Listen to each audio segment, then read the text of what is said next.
ಮಾರುಕಟ್ಟೆಯಲ್ಲಿ ಬಾಳೆಹಣ್ಣಿಗೆ ಬೆಲೆ ಕುಸಿತದ ಹಿನ್ನೆಲೆ 3 ಎಕರೆ ಬಾಳೆ ಬೆಳೆಯನ್ನ ಕತ್ತರಿಸಿ ರೈತ ನಾಶ ಮಾಡಿದ್ದಾನೆ. ಕೋಲಾರ ತಾಲೂಕಿನ ಕೋಟಿಗಾನಹಳ್ಳಿ ಗ್ರಾಮದ ರೈತ ಗಣೇಶಗೌಡ 3 ಎಕರೆ ಬಾಳೆ ಬೆಳೆ ಬೆಳೆದಿದ್ರು. ಇದಕ್ಕಾಗಿ 4.5 ಲಕ್ಷ ರೂಪಾಯಿಯಷ್ಟು ಬಂಡವಾಳ ಹೂಡಿದ್ರು. ಆದರೆ ಬೆಲೆ ನಿರಂತರವಾಗಿ ಕುಸಿತದಿಂದಾಗಿ ಕಂಗಾಲಾಗಿದ್ದ ರೈತ ಗಣೇಶ್ ಬಾಳೆ ತೋಟವನ್ನ ತನ್ನ ಕೈಯಾರೆ ಕತ್ತರಿಸಿ ಹಾಕಿದ್ದಾನೆ.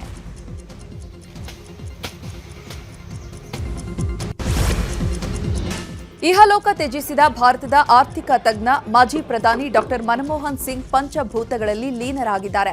ದೆಹಲಿಯ ನಿಗಮ್ಬೋಧ್ ಘಾಟ್ನಲ್ಲಿ ಅಂತ್ಯಕ್ರಿಯೆ ನಡೆದಿದೆ. ಸಿಖ್ ಸಂಪ್ರದಾಯದಂತೆ ಸಕಲ ಸರ್ಕಾರಿ ಗೌರವಗಳೊಂದಿಗೆ ಮನಮೋಹನ್ ಸಿಂಗ್ ಅವರ ಅಂತ್ಯಕ್ರಿಯೆ ನೆರವೇರಿತು. ಅಂತ್ಯಕ್ರಿಯೆಯಲ್ಲಿ ರಾಷ್ಟ್ರಪತಿ ದ್ರೌಪದಿ ಮುರ್ಮು, ಉಪರಾಷ್ಟ್ರಪತಿ ಜಗದೀಪ್ ಧನ್ಕರ್, ಪ್ರಧಾನಿ ಮೋದಿ, ಕೇಂದ್ರ ಗೃಹ ಸಚಿವ ಅಮಿತ್ ಶಾ, ರಕ್ಷಣಾ ಸಚಿವ ರಾಜನಾಥ್ ಸಿಂಗ್, ಸ್ಪೀಕರ್ ಓಂ ಬಿರ್ಲಾ, ಕಾಂಗ್ರೆಸ್ ನಾಯಕ ರಾಹುಲ್ ಗಾಂಧಿ, ಸೋನಿಯಾ ಗಾಂಧಿ ಸೇರಿ ಹಲವು ಗಣ್ಯರು ಭಾಗಿಯಾಗಿ ಅಂತಿಮ ನಮನ ಸಲ್ಲಿಸಿದರು. ಇನ್ನು 3 ಸೇನಾಪಡೆಯಿಂದ ಗೌರವ ಸಮರ್ಪಣೆ ಮಾಡಿ ಗಾಳಿಯಲ್ಲಿ ಗುಂಡು ಹಾರಿಸಿ ಗೌರವ ನೀಡಲಾಯಿತು. ಮನಮೋಹನ್ ಸಿಂಗ್ ಕುಟುಂಬಸ್ಥರು ಅಂತಿಮ ವಿಧಿವಿಧಾನ ನೆರವೇರಿಸಿದರು. ಮನಮೋಹನ್ ಸಿಂಗ್ ರವರ ಅಂತ್ಯಕ್ರಿಯೆ ನಡೆಯುವ ಸ್ಥಳದಲ್ಲೇ ಸ್ಮಾರಕ ನಿರ್ಮಿಸಲು ಅವಕಾಶ ನೀಡಬೇಕು ಅಂತ ಮಲ್ಲಿಕಾರ್ಜುನ ಖರ್ಗೆ ಮನವಿ ಮಾಡಿದರು. ಆದರೆ ಸ್ಮಾರಕಕ್ಕೆ ಬೇರೆ ಸ್ಥಳ ನಿಗದಿಪಡಿಸಲಾಗುವುದು ಅಂತ ಕೇಂದ್ರ ಸರ್ಕಾರ ಹೇಳಿತ್ತು. ಇದಕ್ಕೆ ಕಾಂಗ್ರೆಸ್ ಆಕ್ಷೇಪ ವ್ಯಕ್ತಪಡಿಸಿತ್ತು. ಆದರೆ ಇದೀಗ ಕಾಂಗ್ರೆಸ್ ತನ್ನ ಪಕ್ಷದ ನಾಯಕರ ವಿಚಾರದಲ್ಲಿ ತಳೆಯುವ ಧೋರಣೆಯ ಬಗ್ಗೆ ಸ್ವಪಕ್ಷೀಯರಿಂದಲೇ ಆಕ್ಷೇಪ ವ್ಯಕ್ತವಾಗಿದೆ.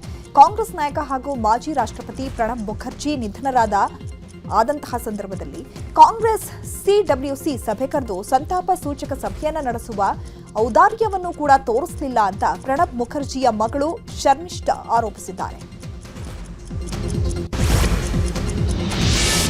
ಸರ್ಕಾರಿ ನೌಕರರ ಮೇಲೆ ದಾಳಿ ಮಾಡುವ ಅಥವಾ ಕರ್ತವ್ಯಕ್ಕೆ ಅಡ್ಡಿಪಡಿಸುವ ಯಾವುದೇ ರಾಜಕೀಯ ನಾಯಕನನ್ನ ಸುಮ್ಮನೆ ಬಿಡೋದಿಲ್ಲ ಅಂತ ಆಂಧ್ರಪ್ರದೇಶ ಡಿಸಿಎಂ ಪವನ್ ಕಲ್ಯಾಣ್ ಎಚ್ಚರಿಕೆ ನೀಡಿದ್ದಾರೆ.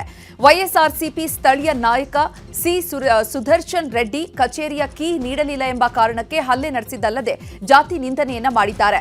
ಹಲ್ಲೆಗೊಳಗಾಗಿ ಆಸ್ಪತ್ರೆಯಲ್ಲಿ ಚಿಕಿತ್ಸೆ ಪಡೆಯುತ್ತಿರುವ ಅಧಿಕಾರಿಯನ್ನ ಭೇಟಿಯಾಗಿ ಬಳಿಕ ಮಾತನಾಡಿದ ಡಿಸಿಎಂ ಪವನ್ ಕಲ್ಯಾಣ್ ರಾಜಕೀಯ ನಾಯಕರಿಗೆ ಎಚ್ಚರಿಕೆ ನೀಡಿದ್ದಾರೆ. ರಾಷ್ಟ್ರ ರಾಜಧಾನಿಯಲ್ಲಿ ಸುರಿದ ಭಾರೀ ಮಳೆ 101 ವರ್ಷಗಳ ದಾಖಲೆಯನ್ನೇ ಮುರಿದಿದೆ. ಈ ಬಗ್ಗೆ ಕೇಂದ್ರ ಹವಾಮಾನ ಇಲಾಖೆ ಮಾಹಿತಿ ನೀಡಿದ್ದು, ದೆಹಲಿಯಲ್ಲಿ ನಿನ್ನೆ ಶುರುವಾಗಿದ್ದ ಮಳೆ ಇವತ್ತೂ ಕೂಡ ಬೆಳಗ್ಗೆವರೆಗೂ ಸುರಿದಿದೆ. 24 ಗಂಟೆಗಳಲ್ಲಿ ಬರೋಬ್ಬರಿ 41.2 ಮಿಲಿಮೀಟರ್ ಮಳೆಯಾಗಿದೆ.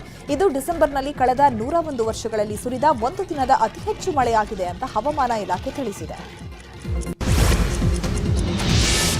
ಜಮ್ಮು ಮತ್ತು ಕಾಶ್ಮೀರದಲ್ಲಿ ಭಾರೀ ಹಿಮಪಾತವಾಗುತ್ತಿದೆ. ಶ್ರೀನಗರದಲ್ಲಿ ನಿರಂತರ ಹಿಮಪಾತದಿಂದಾಗಿ ರಸ್ತೆಗಳು ಮಂಜಿನಿಂದ ತುಂಬಿ ಹೋಗಿದ್ದು, ಕಾರುಗಳು, ಮನೆಗಳು ಮಂಜಿನಿಂದ ಮುಚ್ಚಿ ಹೋಗಿದೆ. ಸದ್ಯ ಮಂಜು ತೆರವು ಕಾರ್ಯಾಚರಣೆ ಭರದಿಂದ ಸಾಗಿದೆ.